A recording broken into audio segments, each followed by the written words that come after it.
নমস্কার বন্ধুরা, আজকে আমি আপনাদের কাছে নিয়ে এসেছি শঙ্কর মাছের বাঁধাকপির পাতায় চপ। তার জন্য আমি প্রথমে 250 গ্রাম শঙ্কর মাছ নিয়েছি। এটাকে আমি আগে একটু ম্যারিনেট করে রাখবো।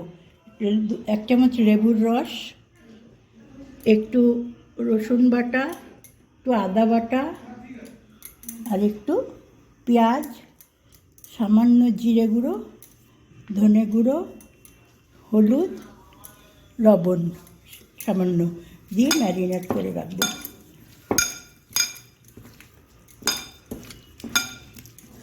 2 মিনিট আমি এটাকে ম্যারিনেট করে রেখে দেবো। তারপরে এর মধ্যে মশলাপাতি মাখিয়ে কীরকম করে করি দেখাবো। এবারে আমি 5-6টা বাঁধাকপির পাতা একটু ভাপিয়ে নিয়েছি জলে। তার জন্য আমার কী লাগছে, প্রথমে আমি মাছের মধ্যে 2টো পেঁয়াজ ঘষে দিয়েছি, 1 মুঠো ধনে পাতা, একটু কাঁচা লঙ্কা কুচি 2-3টে, রসুন বাটা 1 চামচ, 1/2 চামচ আদা বাটা, ধনে গুঁড়ো 1 চামচ, জিরে গুঁড়ো 1 চামচ, গরম মশলা 1/2 চামচ, কাশ্মীরি লঙ্কার গুঁড়ো 1/2 চামচ, আর 1 চামচ হলুদ গুঁড়ো দিয়ে ভালো করে মাখিয়ে নিচ্ছি। এবার আমি মশলাগুলো দিয়ে মাখিয়ে নেব সুন্দর করে। স্বাদ অনুযায়ী একটু লবণ দেব, আর অল্প একটু সর্ষের তেল দেব, 1 চামচের মতো সর্ষের তেল দিয়ে মাখিয়ে নেব। এগুলো ভাজার জন্য আমি নিয়েছি 1 বাটি কর্নফ্লাওয়ার, 1 বাটি ময়দা, দুটো মিক্সড করে একসঙ্গে একটু লবণ দিয়ে এটা আমি গুলে নেব।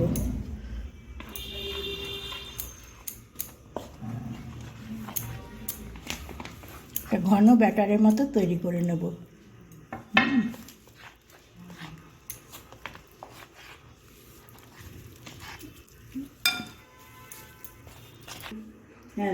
এবার আমি গ্যাসটাকে জ্বালিয়ে নেব, দিয়ে একটা কড়াই বসিয়ে দেবো। কড়াইটা গরম হোক, ততক্ষণে আমি বাঁধাকপির পাতার মধ্যে মাছটাকে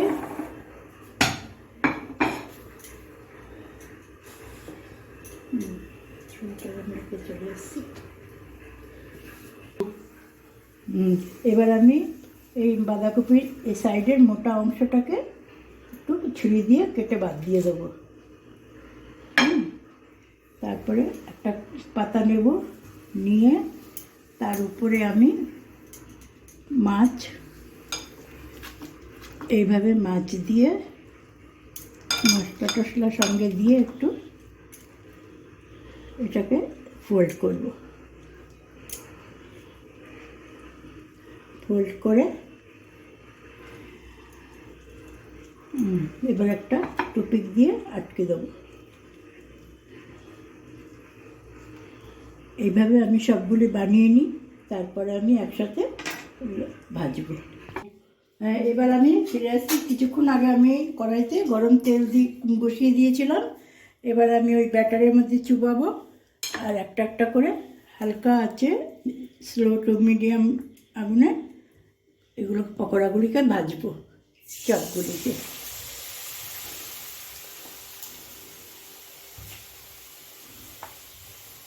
করে আপনি একসঙ্গে 2-3টে দিয়ে নেব।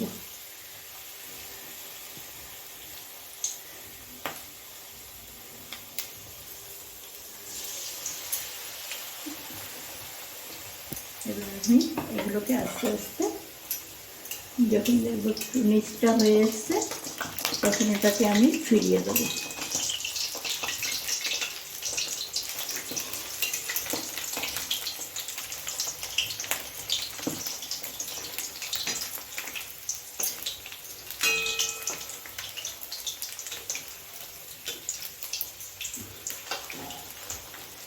করে লাল লাল করে ভেজে নেব।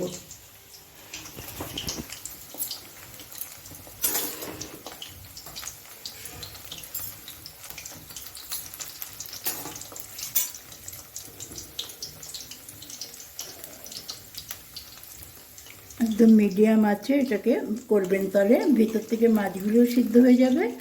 উপরের পাতাগুলি তো আমার ভাপানো আছেই, আরও মচমচে ভাবটা হবে এবং মাছগুলি ভালোভাবে সিদ্ধ হবে।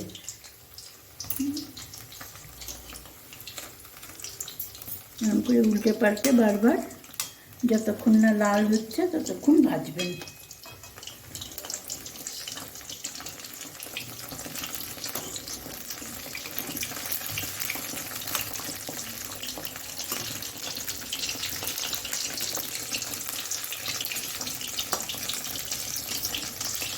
এরকম করে আমি বাকি মাছগুলিকেও ভেজে তুলব। নমস্কার বন্ধুরা, দেখুন আমাদের এবারে চপ হয়ে গেছে। এবার আমি এরকম করে চপগুলোকে তুলে নেব এবং লাল লাল করে ভাজলেই হয়ে যাবে।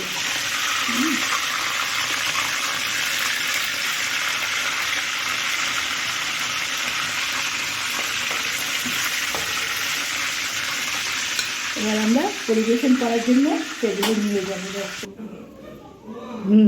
দেখুন আমাদের চপ কীরকম হয়েছে, এরকম করে ভেজে নেবেন। দেখবেন, দেখুন আমরা একটু আলাদা করে তুলে নিয়ে দেখাচ্ছি কীরকম নরম হয়েছে। হ্যাঁ, একটু পাতা পাতা আছে বলে টানতে কষ্ট হচ্ছে, কিন্তু কোনো নেই, খাওয়ার সময় যখন ঠান্ডা হয়ে যাবে তখন খুবই ভালো লাগবে।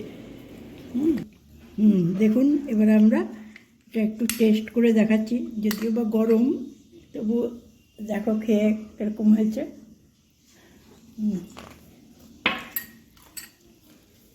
খুব সুন্দর হয়েছে। এরকম করে আপনারা তো মাছের তরকারি, ঝোল, ভাজা খেয়েছেন, এরকম করে চপ বানিয়ে খেয়ে দেখবেন, খুব ভালো লাগে।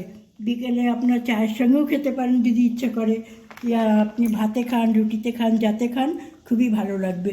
তাহলে আমার এই চ্যানেলটাকে একটু সাবস্ক্রাইব করে দেবেন, লাইক করবেন, শেয়ার করবেন অনেক অনেক করে। তাহলে নতুন নতুন রেসিপি নিয়ে আমি আবার হাজির হব আপনাদের সামনে।